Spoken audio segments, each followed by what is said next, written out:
Bonjour Ludovic, ça me fait plaisir de te recevoir. Et nous allons un peu surprendre nos auditeurs puisque d'habitude on parle de l'or, de l'argent, des crypto-monnaies adossées sur l'or, qui est ton métier en fait, de base. Et aujourd'hui nous allons, et je te laisse la primeur, nous allons parler d'un tout autre sujet. Oui, bonjour Didier, merci pour cette invitation. C'est un plaisir d'être à Lutry, à côté de Lausanne aujourd'hui, pour parler de choses différentes. En l'occurrence, les prophéties de Marie-Julie Jaini, qui est une stigmatisée de Blain en Bretagne, une paysanne bretonne, illettrée, qui a vécu pendant 91 ans. Elle est née en 1850 et elle a quitté ce monde en 1941. Et donc elle a vécu la Passion du Christ tous les vendredis, elle a eu plus de 3000 visions. Et donc il y a un message très puissant qu'elle a communiqué à son entourage et plus globalement à l'humanité à travers cette stigmatisation. Et donc voilà, on va en parler. Avec grand plaisir. Alors pour ceux qui s'y intéressent, vous verrez aussi que ces messages rejoignent Fatima, Lourdes, Pontmain. Il y a vraiment beaucoup de lieux d'apparition mariale, Medjugorje aussi, et tous ces messages se recoupent. Mais il y a une particularité avec Marie-Julie Jaini, c'est que à l'époque, il y avait des journaux, on écrivait, on enregistrait. Après, il y a eu l'enregistrement et des films, des photos. Donc, il y a vraiment du concret, du terriblement concret, mais du magnifiquement concret aussi. Je te laisse la parole. Oui, alors effectivement, je pense que c'est déjà important de savoir qu'est-ce qu'une stigmatisée. Une stigmatisée, c'est une personne, en l'occurrence, très souvent sans vraiment bagage en fait. Absolument. Quelqu'un qui est très simple. Vierge de toute pollution mentale ou... Une personne innocente, on va dire, et très, très pieuse. Absolument. Très pieuse. Et donc, elle était dans une famille à côté de Blain, à La Fraudet. La Fraudet, donc c'est pour ça qu'on appelle aussi les prophéties de La Fraudet, dans un petit village en Bretagne. Et donc, elle a vécu dans cette famille très pieuse et très pauvre aussi. Puisqu'en Bretagne, il n'y avait pas que des gens, à cette époque-là, en 1850, il y avait beaucoup de gens qui vivaient de choses très simples dans le milieu agricole. Et donc elle a eu des problèmes de santé et autour de 23 ans, elle était quasiment au bord de la mort, en fait. Et elle a commencé à avoir des apparitions de la Vierge Marie. Et donc, qui lui a demandé si elle voulait, si elle acceptait sa mission d'avoir, en fait, d'être l'épouse du Christ, entre guillemets, et de pouvoir, en fait, s'approcher et vivre la passion du Christ tous les vendredis. Et donc, elle a accepté cette mission et elle s'est vouée entièrement au Christ, à Jésus, et pour vivre cette expérience unique de vivre la passion du Christ pour faire un travail puissant de régénération, de transmutation des forces sombres et de libérer des âmes de zones purgatoires et de base astrale, des âmes aux prises d'entités démoniaques, puisque Marie-Julie Jaini était férocement attaquée par des entités démoniaques. Comme la plupart de toutes ces personnes qui sont choisies effectivement par Marie ou par Jésus et qui évidemment dérangent. Voilà, donc elle était dans le physique, évidemment, dans le profane, mais aussi dans l'invisible, parce qu'elle avait des visions, elle a eu plus de 3000 visions pendant sa vie.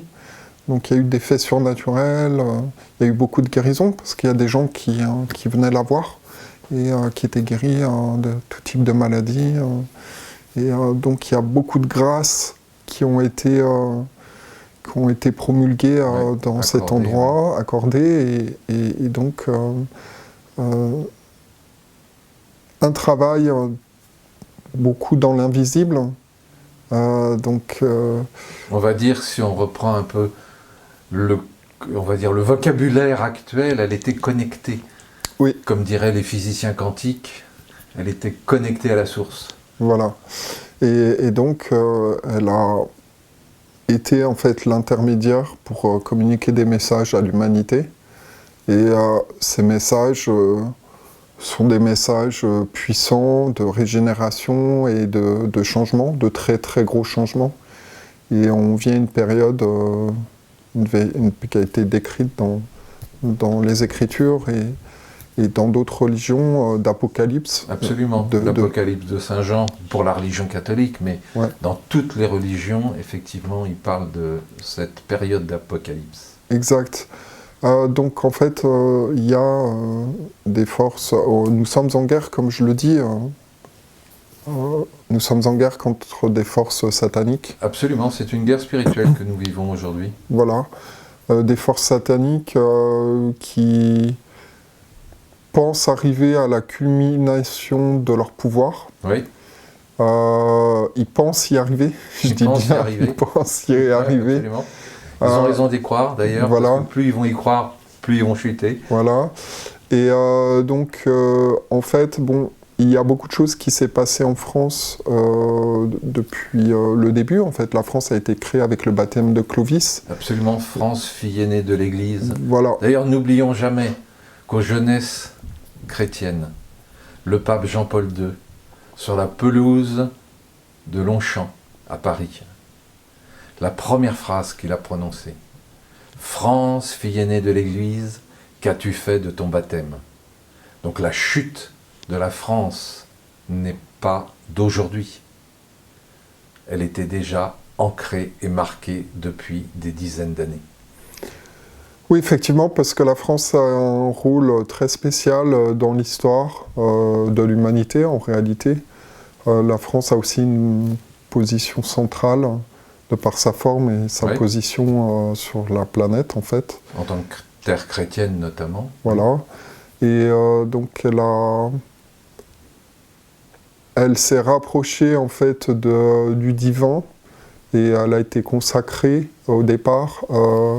Et le système de gouvernance, à partir de Clovis, a établi une royauté de droit divin, en fait. C'est-à-dire que le roi tenait son pouvoir du divin. Absolument. Donc c'est cette transmission d'énergie divine et de consécration qui, d'ailleurs, est véhiculée par la fleur de lys. Parce que beaucoup de gens pensent que la fleur de lys, ce n'est que l'image du roi. Non, c'est beaucoup plus que ça. En fait, c'est la connexion entre la terre et le ciel. Et le 3 a une signification symbolique très puissante de la Trinité. Oui. Donc, et le Saint-Esprit, en fait, oui. Donc, et donc en fait, donc la France a un rôle à jouer. Donc il y a eu ces rois successifs qui se sont succédés. Et il y a eu au cours de l'histoire des attaques assez féroces de forces contraires. Maléfiques, on va dire. Maléfiques, oui, pour empêcher ça. Et là, ce qui me vient à l'esprit, c'est justement la période où Philippe le Bel, avec les Templiers. Oui, par exemple. Donc il y a eu des interférences, il y a eu des hauts et des bas. Et puis ça a culminé avec une programmation qui était prévue de toute façon au niveau spirituel, qui est un affrontement final avec ces forces-là. Donc ça a commencé, la France a complètement basculé, je dirais, parce qu'il y a eu beaucoup d'églises qui se sont constituées partout en France, dans des petites villes, des petits villages, des chapelles, etc. Donc la France est une terre chrétienne très très puissante. Et la plupart des Français étaient très croyants et pieux. Et d'ailleurs, la plupart des des cathédrales, on va dire en tous les cas, sont placées à des sites telluriques, qui fait que si on prend la carte de la France et qu'on relie toutes les cathédrales entre elles, on a ce qu'on appelle la rose de Notre-Dame. C'est-à-dire un circuit d'ondes, de vibrations reliées entre elles, notamment par les cloches. Oui, et puis effectivement, il y a de la géométrie sacrée qui est impliquée dans les cathédrales avec le nombre d'or. Ceux qui ont fait un petit peu attention ont remarqué que les églises sont toujours construites est-ouest.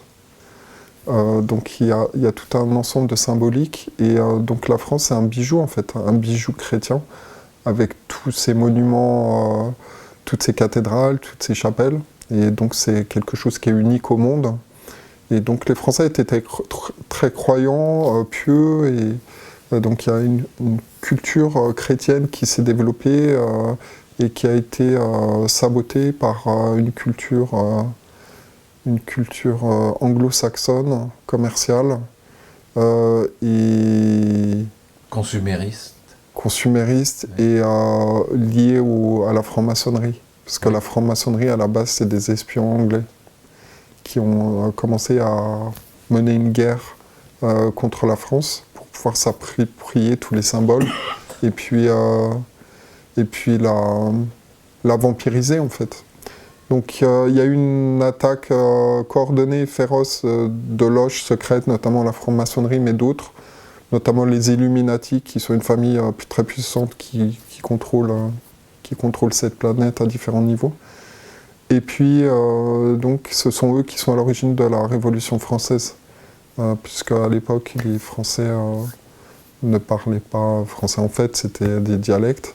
Donc, la Révolution française n'est pas quelque chose d'anodin, mais ça a été planifié pour détruire en fait la royauté de droit divin. C'est-à-dire que les francs-maçons imposent une république franc-maçonnique, parce que tout le système de gouvernance en France est franc-maçonnique. Donc ils ont totalement fait un hold-up sur la... Ça a été le début du hold-up qui est en train de se terminer, oui. Oui. Donc suite à ça, effectivement, depuis qu'on a la République, c'est la catastrophe. La catastrophe, parce que les gens n'ont jamais été aussi mal, ils n'ont jamais été aussi attaqués, à tous les niveaux, économiques, financiers, fiscal. Donc il y a une oppression du peuple français depuis la Révolution française. Il n'y a rien qui a été créé sous la République, en fait. Il n'y a que de la misère, des inquiétudes. Certains te diront que quand même, il y a eu des évolutions technologiques, qu'on n'est plus obligé d'aller chercher le bois pour se chauffer, qu'on a l'eau chaude qui monte jusqu'à l'étage, qu'il y a eu quand même beaucoup de progrès pour le confort. Oui, alors au niveau technologique, il y a eu effectivement des améliorations, mais ce n'est pas lié à la République. Ce n'est pas lié à la gouvernance. Oui, oui. C'est lié à une évolution naturelle et moins naturelle, parce que j'en avais parlé aussi qu'on a fait des bons significatifs dans l'électronique, par exemple. En très peu de temps, alors que dans certains autres domaines, la mobilité, le transport et l'énergie, on n'a quasiment pas bougé. Donc il y a certaines choses qui s'expliquent. Il y a eu des apports extérieurs, mais j'en avais parlé la dernière fois. Tu en avais parlé. Ce qui est important de voir aussi, c'est que toute cette évolution technologique, cette évolution de confort, en fait, a aussi permis de créer des taxes, puisqu'à chaque fois qu'il y a des flux, il y a des taxes. Et c'est ce que la République a mis en place sans arrêt. C'est-à-dire, il y a un flux d'eau chaude, il y a une taxe. Il y a un flux d'eau froide, il y a une taxe. Il y a un flux d'électricité, il y a une taxe. Il y a un flux de gaz, il y a une taxe. Il y a un flux routier, il y a une taxe. Bon, tu me diras, Louis XI avait mis des péages sur les ponts, donc c'est pas nouveau. Mais dès qu'il y a un flux, il y a une taxe. Et donc, le développement du confort a aussi permis de développer les taxes. Oui, donc en fait c'est un esclavagisme moderne. C'est ça. Où il y a en fait une pseudo-liberté, mais qui en fait permet de garder les gens bague au pied et de les maintenir enchaînés en fait. L'homme qui n'a pas envie de faire d'efforts, il paiera les taxes. Celui qui a encore envie de se chauffer au bois ne paiera pas les taxes. Encore qu'aujourd'hui, on interdit de plus en plus le chauffage au bois, pour des raisons soi-disant écologiques. Oui, en fait, ils utilisent l'écologie comme un moyen pour faire avancer leur agenda. J'avais vu là récemment, en décembre 2012, la couverture de The Economist, le journal, où justement il y a une image prophétique de ce qui allait se passer, où on voit tout plein de personnages, d'ailleurs on le mettra à l'écran, concernant la situation actuelle dans le monde au niveau monétaire, bancaire, les conflits, les guerres, etc.